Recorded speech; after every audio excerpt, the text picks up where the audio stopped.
Aqui está essa imagem de satélite da base russa Engels 2.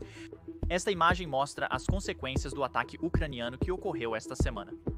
A Rússia usou esta base para armazenar centenas de milhões de dólares em equipamentos, bombardeiros e munições. Se olharmos para as imagens de antes e depois da base, podemos ver que a grande maioria dos equipamentos armazenados aqui foi destruída. Na verdade, a análise do ataque mostra que 61% da munição armazenada aqui foi destruída, cerca de 13% foi danificada e apenas 25% permanece intacta. É exatamente por isso que um governador russo chamou este ataque, e eu cito, o ataque de veículo aéreo não tripulado mais massivo de todos os tempos. Mas o fato é, essa base ela estava bem protegida. Afinal, a Rússia estava armazenando muitas coisas valiosas aqui. Então eles tinham várias defesas aéreas diferentes protegendo ativamente seus ativos valiosos. Como os drones ucranianos conseguiram passar? E não é só isso. Apenas uma semana atrás, a Ucrânia mirou em Moscou, a capital do Império Russo, com 300 drones, muitos dos quais conseguiram evitar completamente qualquer defesa aérea que a Rússia tinha. Claramente a Ucrânia está fazendo muito mais do que apenas enviar os drones. Na verdade, eles estão enganando os russos usando iscas, enviando-os em buscas infrutíferas e realizando sabotagens sofisticadas para garantir que esses drones ucranianos atinjam seu alvo. Há um método na loucura e hoje eu tenho o ex-Navy Sea, Air and Land Chuck Farr para explicar tudo para todos nós. Enquanto foguetes russos atingem habitações de alta densidade em Kiev, Kharkiv e Odessa, a Ucrânia responde mirando nas estruturas da máquina militar de Moscou, aeródromos, refinarias e centros logísticos. Ao fazer isso, Kiev está expondo as vulnerabilidades da Rússia e provando que nem mesmo as renomadas defesas aéreas do Kremlin são páreo para a engenhosidade ucraniana. Falta qualquer capacidade de aviação estratégica. Sem qualquer capacidade de aviação estratégica, a Ucrânia teve que improvisar e, pela primeira vez na história, veículos aéreos não tripulados, UAVs, estão sendo usados para interditar sistematicamente alvos estratégicos bem dentro do território inimigo. A campanha da Ucrânia é uma aula magistral em guerra moderna, emprestando tecnologia de ponta, planejamento meticuloso e uma vontade implacável de lutar. Hoje, vamos dissecar os recentes alvos atingidos pela Ucrânia, explorando sua importância, as distâncias envolvidas, as armas provavelmente usadas e as táticas sofisticadas, guerra eletrônica, contramedidas e operações de isca que tornam esses ataques possíveis. Também veremos como os sistemas de defesa aérea, S-300 e S-400 da Rússia, antes temidos, estão cedendo sob a pressão, deixando os céus de Putin e a infraestrutura crítica cada vez mais vulneráveis. Enquanto descrevemos esses alvos-chave e sua importância, faremos uma pequena avaliação breve dos danos de batalha em cada um. Do outro lado do Mar Negro, uma refinaria de petróleo costeira, perto de Tuipas, chamou a atenção da Ucrânia em julho de 2024.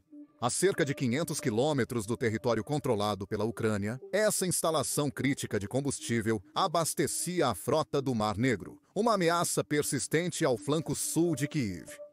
As instalações de combustível são um alvo simpático. Você acerta uma vez, recua e assiste queimar. Ucrânia sofre duplo golpe. Os drones navais Mangura V5 cortaram as águas. Eles lançaram UAVs lançados pelo ar que causaram destruição de cima. O inferno resultante interrompeu as operações da frota do Mar Negro da Rússia, isolou os ativos navais russos, limitou seus desdobramentos e apertou o cerco à presença marítima de Putin no Mar Negro. Foi um ataque que ecoou além do dano imediato, sinalizando que nem mesmo o mar oferecia refúgio do alcance da Ucrânia. Agosto 2024. A 350 quilômetros da linha de frente, a base aérea de Marinovka da Rússia, em Oblast de Volgorod, foi atingida por um ataque de drones e mísseis multivetorizados.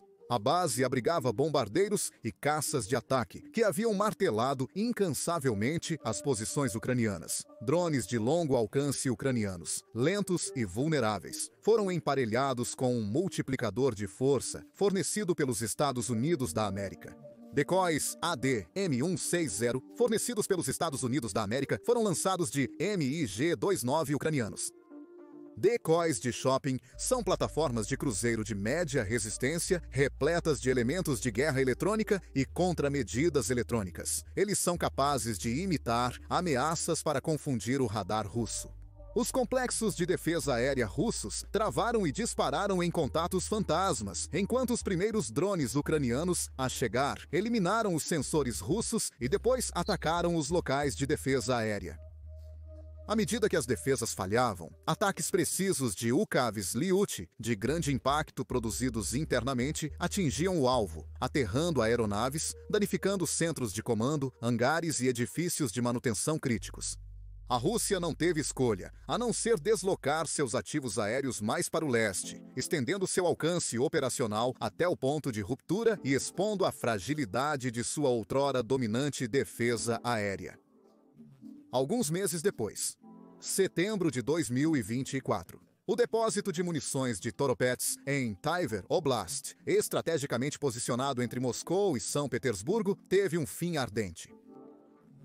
A 400 quilômetros da fronteira da Ucrânia, este enorme depósito de munições, repleto de mísseis balísticos Iskander, bombas planadoras e ogivas de mísseis de cruzeiro, era crucial para as ofensivas desgastantes da Rússia na frente oriental. A Ucrânia atingiu-o com um ataque complexo, implantando mais de 100 drones em um mortal balé de múltiplas ondas. Os menores engodos Rubaka lideraram a carga, enxameando os sensores russos, esgotando os recursos de defesa aérea e abrindo caminho para os pesados UCAVs Lyuty, cada um capaz de transportar 250 kg de explosivos de alta potência e entregá-los com precisão milimétrica. Explosões devastadoras e detonações secundárias ecoaram por quilômetros, reduzindo um importante centro logístico a escombros e deixando as forças de Moscou em Donbass lutando para reabastecer os suprimentos que diminuíam, um lembrete contundente do crescente poder de Kiev. Outubro de 2024. O alvo, Kotlubin, uma cidade tranquila em Volgorod Oblast, se transformou em um depósito crítico de munições. Localizado a 450 quilômetros da fronteira da Ucrânia, este depósito de armas abastecia a frente sul da Rússia, uma linha de vida novamente cortada por um ataque coordenado de drones ucranianos.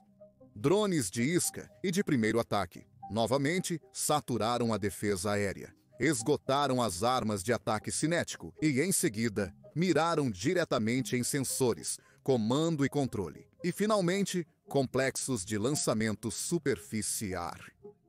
Estima-se que mais de uma centena de drones tenham convergido na primeira onda.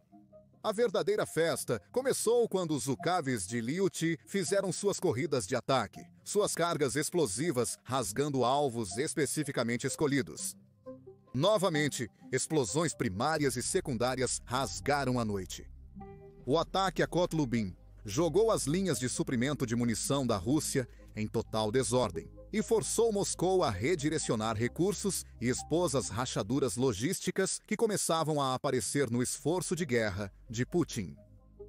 Cada detonação minava a capacidade da Rússia de sustentar sua campanha ao sul, provando que até mesmo alvos obscuros poderiam se tornar campos de batalha cruciais. Janeiro 2025. A Ucrânia interditou a refinaria de petróleo de Ryazan, um complexo industrial extenso localizado em Oblast de Ryazan, cerca de 200 quilômetros a sudeste de Moscou. Esta invasão e seu consequente incêndio se tornaram um símbolo do alcance preciso dos ataques da Ucrânia. A refinaria de Ryazan é crucial para a infraestrutura energética russa. Ela processa milhões de barris de petróleo bruto anualmente, abastecendo a máquina de guerra do Kremlin e suas receitas de exportação, linhas vitais para a economia de guerra cambaleante de Putin. E o complexo da refinaria não se considerava vulnerável. 600 quilômetros da fronteira norte da Ucrânia parecia seguro, e as defesas aéreas russas foram alocadas de acordo. Mas acontece que Ryazan era um alvo muito fácil. A ilusão de segurança se desfez quando as forças ucranianas desencadearam um enxame de drones kamikaze de longo alcance, como o UJ-22 Airborne ou o novíssimo Paliança, um híbrido de drone-míssil, a jato e movido a foguete. Esses UCAVs descartáveis carregavam ogivas potentes o suficiente para incendiar as instalações de armazenamento e produção da refinaria. Novamente, a Ucrânia processou um alvo altamente simpático. Os incêndios resultantes em Ryazan podiam ser vistos da órbita terrestre. A greve não apenas suspendeu as operações e reduziu a capacidade da refinaria. Ela rugiu uma mensagem através do coração da Rússia. Nenhuma parte da sua espinha dorsal econômica está além do alcance ucraniano. Kiev está jogando um jogo longo, visando complexos de defesa aérea russa para abrir vetores de ataque a alvos altamente estratégicos. Ataques também ocorrem por ar e mar.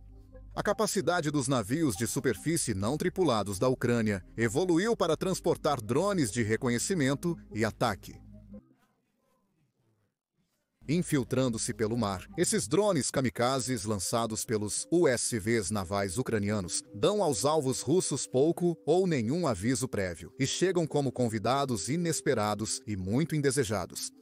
As campanhas aéreas controladas remotamente pela Ucrânia forçaram a Rússia a repensar as implantações de defesa aérea, um efeito cascata que deixou outros alvos desprotegidos contra a próxima onda. Cada ataque, de refinarias a radares, pintou o quadro de uma guerra onde a distância e as defesas não eram mais garantias de segurança. Os dois ataques ucranianos mais recentes reforçam o ponto de que a Ucrânia seleciona cuidadosamente alvos militares estratégicos em vez de civis. Em 29 de janeiro, a Ucrânia atingiu o complexo de refinarias de Kutsovo, em divisão Novograd, a 800 quilômetros da Ucrânia. Esta instalação pertencente à Lukoil é a quarta maior refinaria da Rússia.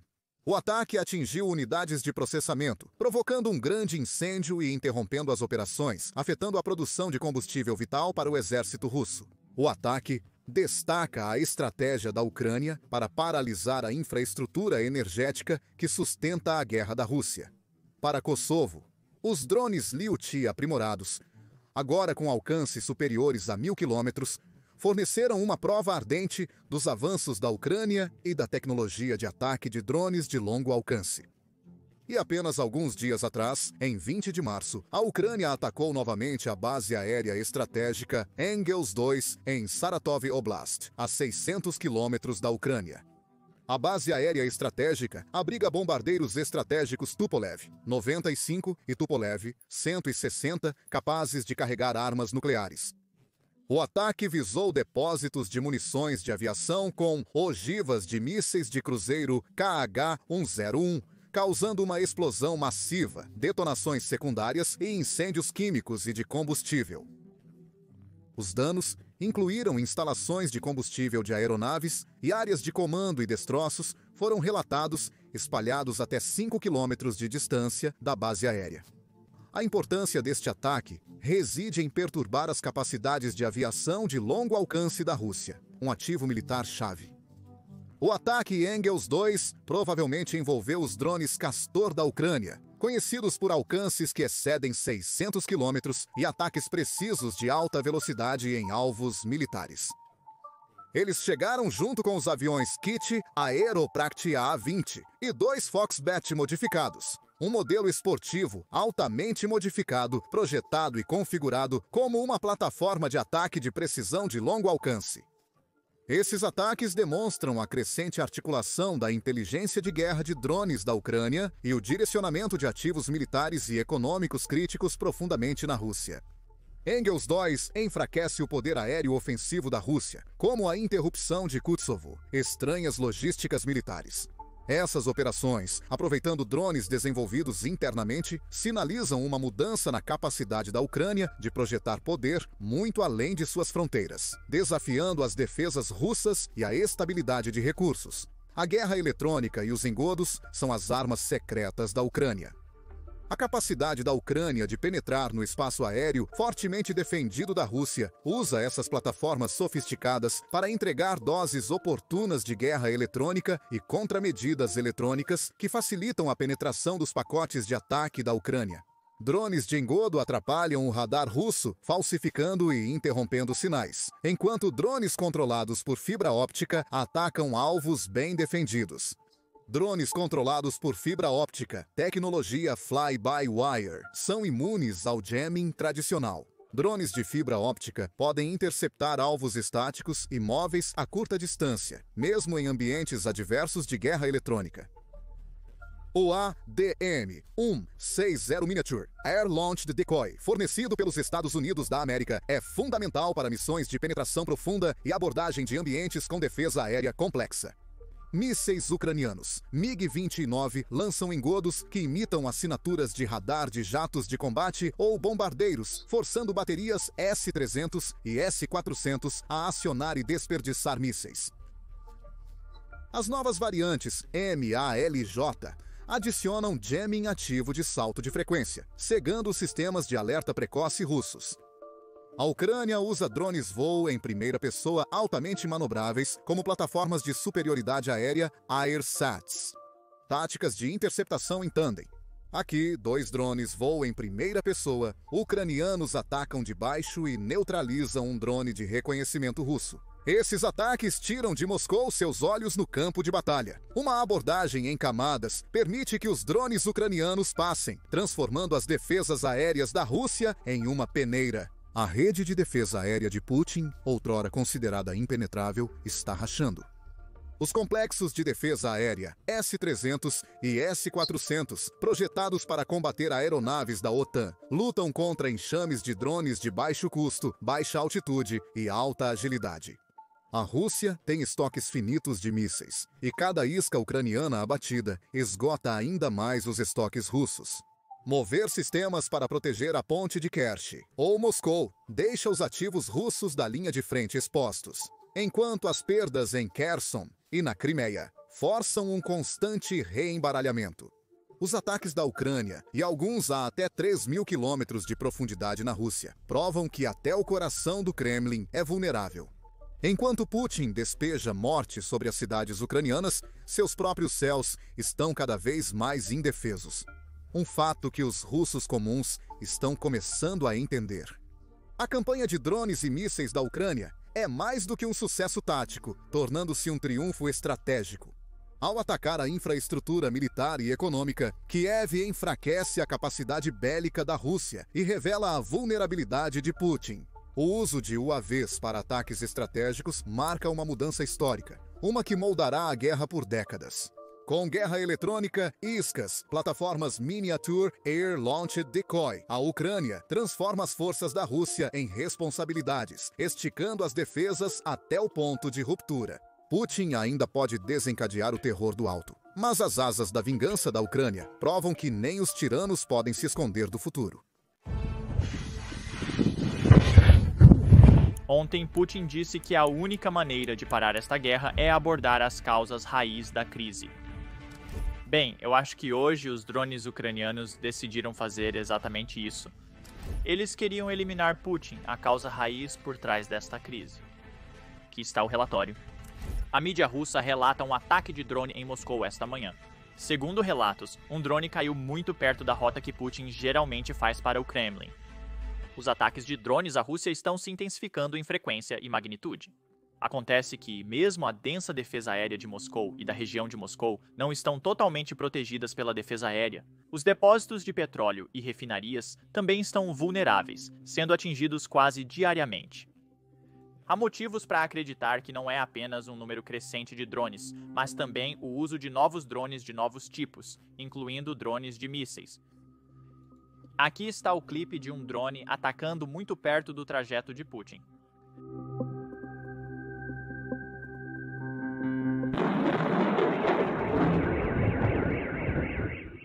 Quero focar mais nessa última parte do relatório, pois sabemos que a Ucrânia tem produzido cerca de 2 milhões de drones anualmente. Mas não é apenas a quantidade. Eles inovaram em muitos aspectos diferentes de seus drones, e muitos tipos diferentes de drones estão chegando ao campo de batalha. Veja este próximo clipe e observe a explosão.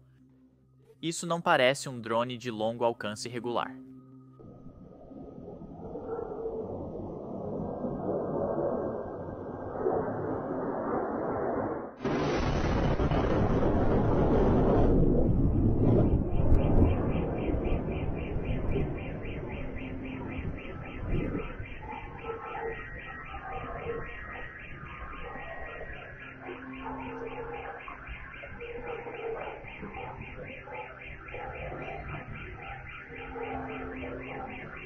Essa era a refinaria de petróleo Tuapse na região de Krasnodar Krai, na Rússia. Antes de prosseguir, se possível, inscreva-se abaixo para acompanhar todas as notícias geopolíticas como esta. Vamos começar. Agora, de acordo com fontes do governo russo, esse incêndio não foi causado por drones ucranianos. Não. De fato, a Rússia derrubou todos os drones enviados pela Ucrânia. Mas os destroços do drone é que causaram o incêndio. Agora, clipes e imagens contam uma história diferente, como esta.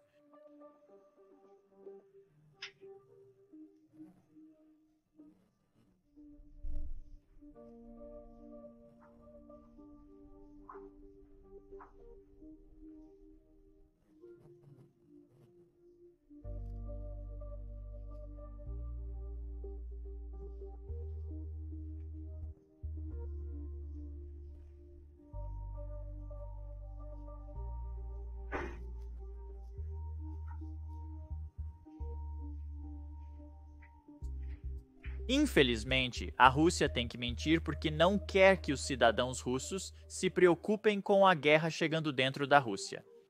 Ela não quer que os cidadãos culpem Putin por trazer a guerra, tornando as cidades russas inseguras. Porque vamos olhar para a linha do tempo. Não houve ataques de drones dentro da Rússia até Putin iniciar sua operação militar especial. E seu argumento para iniciar essa operação militar especial era proteger a segurança russa, tornar a Rússia mais segura, quando na realidade aconteceu exatamente o oposto.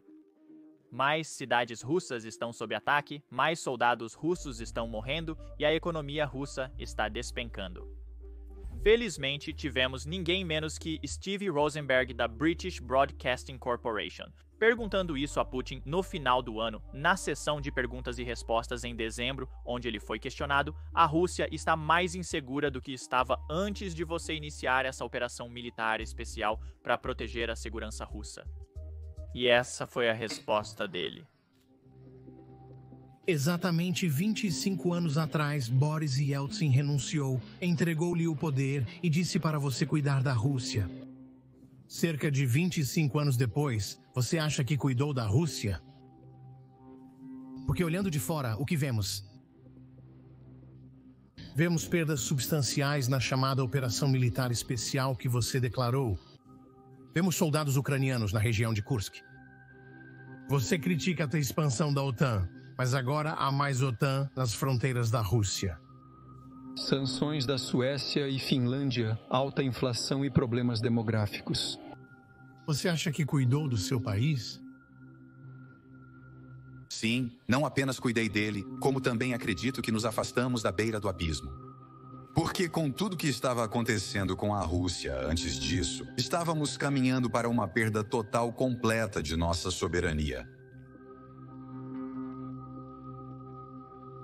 E sem soberania, a Rússia não pode existir como um Estado independente. Deixe-me chamar sua atenção para o que você disse sobre Boris Yeltsin. Tudo estava bem. Eles deram tapinhas paternais em seu ombro. Eles faziam vista grossa quando ele bebia.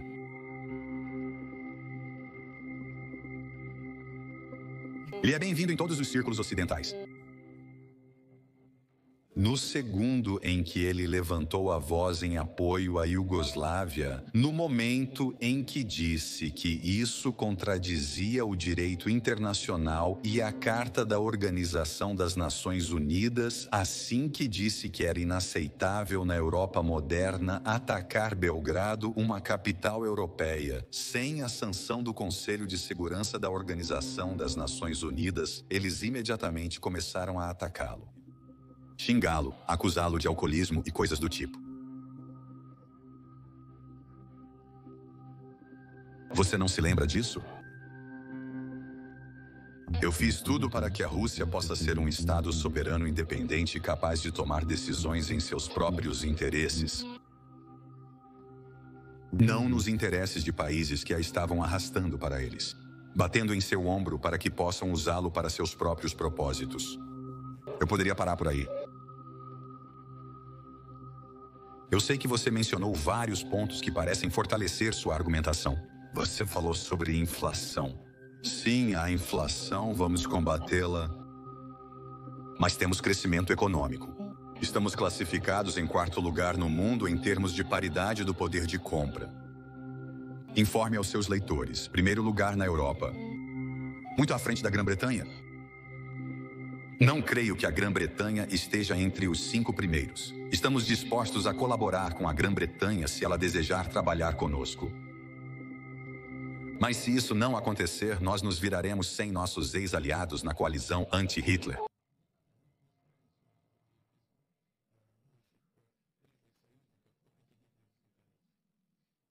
Infelizmente para Putin, ele não pode mais esconder a realidade da população russa porque a Ucrânia está atacando dentro da Rússia todos os dias. A indústria de drones ucraniana está muito avançada para a Rússia conseguir pará-la e os drones ucranianos agora são muito avançados para as antigas defesas aéreas soviéticas da Rússia. Além de tudo isso, a Ucrânia tem sido muito estratégica com os alvos que escolhe. Um ótimo exemplo disso é o primeiro clipe que cobrimos neste vídeo, a rota que Putin toma para o Kremlin. Isso é para enviar uma mensagem. Outro exemplo desses alvos estratégicos é atacar depósitos e refinarias de petróleo. Sim, isso prejudica a economia e os esforços de guerra da Rússia. Mas além disso, o incêndio que se alastra após o ataque dura dias e dias. E isso é um sinal tão claro quanto possível para a população russa de que Putin é o responsável por matar a economia russa. A guerra está chegando em casa para a Rússia. Aqui está um exemplo perfeito.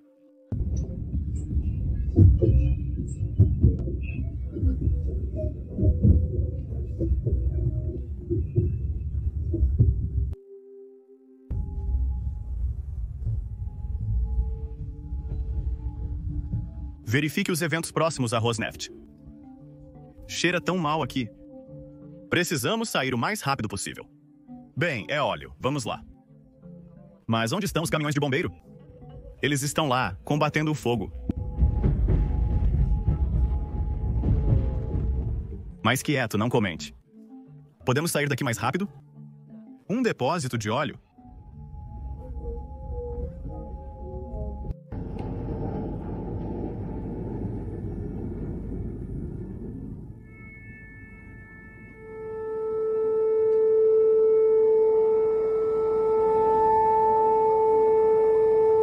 A Ucrânia atacou não apenas refinarias de petróleo ontem à noite. Foi uma noite muito ativa para as forças de defesa ucranianas porque elas também decidiram atacar uma instalação de produção de drones. A mídia russa relata um grande incêndio em Obukovo, região de Kaluga, na Rússia. Uma fábrica secreta de drones foi descoberta na Rússia após um ataque. Esses drones russos não poderão mais causar danos aos ucranianos. E aqui está o clipe do ataque.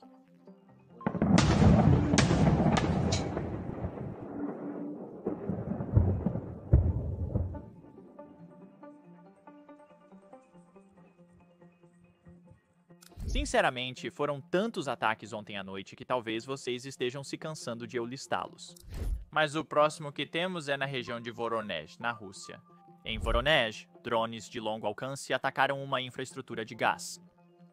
Também em Rostov-on-Don, esses drones atacaram o território da estação de bombeamento de gás Kalinin. Aqui está o clipe.